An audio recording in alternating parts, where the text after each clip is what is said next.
Salut à toutes et à tous, soyez les bienvenus à la communauté Excellence Académique. Dans cette vidéo, nous allons faire un peu de mathématiques et le principal centre d'intérêt, c'est l'étude des positions relatives d'une droite et d'un cercle. Comment étudier la position entre une droite et un cercle, tel est, n'est-ce pas, le sujet de cette vidéo. Alors, les classes concernées par cette vidéo sont uniquement les classes de première scientifique. Pour toute incompréhension, pour toute suggestion, pour toute remarque par rapport à ce qui sera dit, bien vouloir m'écrire, n'est-ce pas, à l'un ou l'autre de ces contacts. Humblement, je vais vous répondre. Alors, il est très important d'abord de connaître deux notions pour mieux répondre à la question d'étude de la position relative entre une droite et un cercle. La première notion, c'est de savoir comment déterminer la distance qui sépare un point d'une droite. Comment déterminer la distance qui sépare un point d'une droite. Ceci dit, étant donné une droite D d'équation cartésienne AX plus BY plus C égale à 0 et oméga, un point de coordonnées X0 et Y0 appartenant au plan.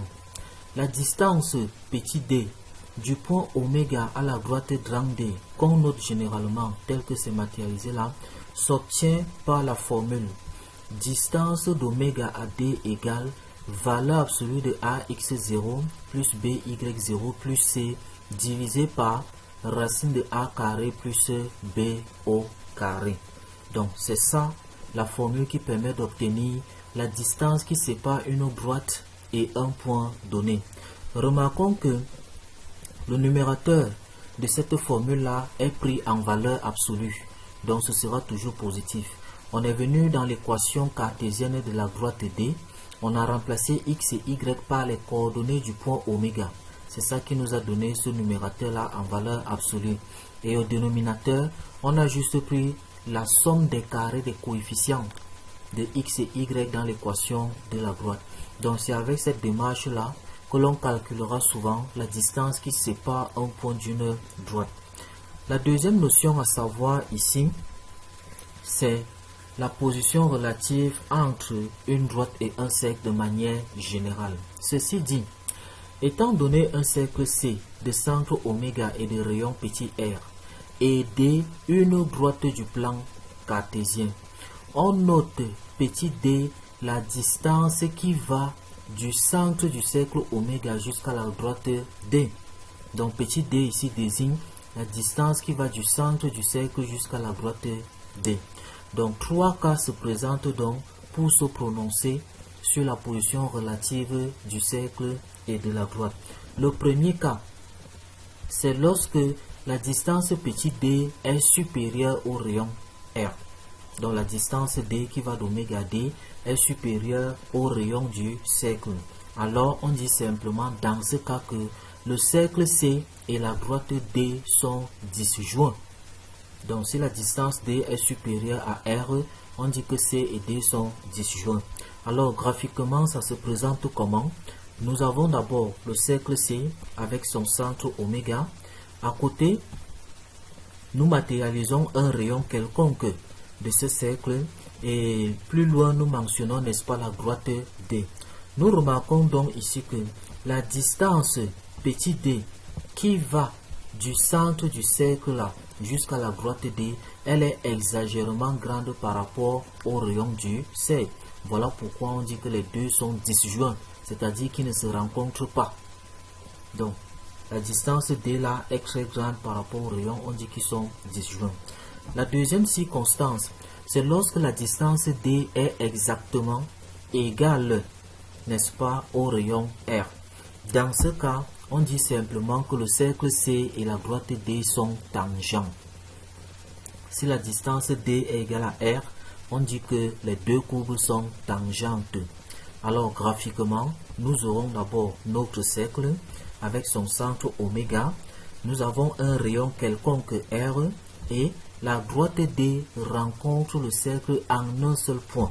Nous voyons bien là que la distance D qui sépare le centre du cercle et la droite est exactement égale au rayon. C'est dans ce cas qu'on dit que le cercle est tangent à la droite. Et le dernier cas, c'est dans la mesure où la distance D est strictement inférieure au rayon. Dans ce cas, on dit que le cercle C et la droite D sont séquents. Graphiquement, nous avons le cercle C avec son centre oméga. Nous prenons un rayon quelconque, la R, et nous traçons la droite D. Qu'est-ce que nous constatons? La distance petit d qui va de la droite jusqu'au centre, elle est très petite par rapport au rayon. Donc dans ce cas, on dit que la droite D et le cercle sont séquents. Donc on verra dans une autre vidéo comment retrouver les coordonnées, n'est-ce pas, de ces deux points d'intersection. Mais nous retenons ce principe quant à l'étude de la position relative entre un cercle et une droite. Pour donc essayer d'appuyer cela, nous allons prendre un exemple simple. Nous avons un cercle C d'équation cartésienne telle qu'elle est mentionnée et une droite D d'équation 4x plus 3y et plus 7 égale à 0. Ce qui nous intéresse ici, nous voulons étudier les positions relatives de C et D. Ça, c'est notre centre d'intérêt. Quelle est la position relative de ces deux courbes-là? Alors, on dira que dans un premier temps, nous allons chercher les éléments caractéristiques du cercle C. Nous partirons donc de l'équation cartésienne du cercle C qui a été fournie. Dans un premier temps, on va regrouper les monomes de même variable. Donc, nous récupérons x au carré moins 2x, nous récupérons y carré plus 4y. Désolé, ici il y a omission, il a manqué, n'est-ce pas, y et 11. Maintenant, dans chaque élément de la parenthèse, nous allons donner, n'est-ce pas, sa forme canonique. La forme canonique de x au carré moins 2x, c'est tout simplement x moins 1 le tout au carré moins 1. Et la forme canonique de y carré plus 4y, c'est simplement y plus 2 le tout au carré moins 4 et moins la constante 11. Après toute simplification, nous retrouvons donc cette forme-là de l'équation du cercle C qui nous permet de ressortir là le centre oméga de ce cercle et le rayon R aussi de ce cercle-là. Par la suite, nous allons chercher à calculer la distance qui va d'oméga vers la droite D. On nous a dit que la droite D avait pour équation 4x plus 3y et plus 7 égale 0. En appliquant donc notre formule, nous verrons que la distance D qui va d'oméga à la droite grande D là, c'est 4 fois 1 plus 3 fois moins 2 et plus 7 divisé par racine carrée de 4 au carré plus 3 au carré.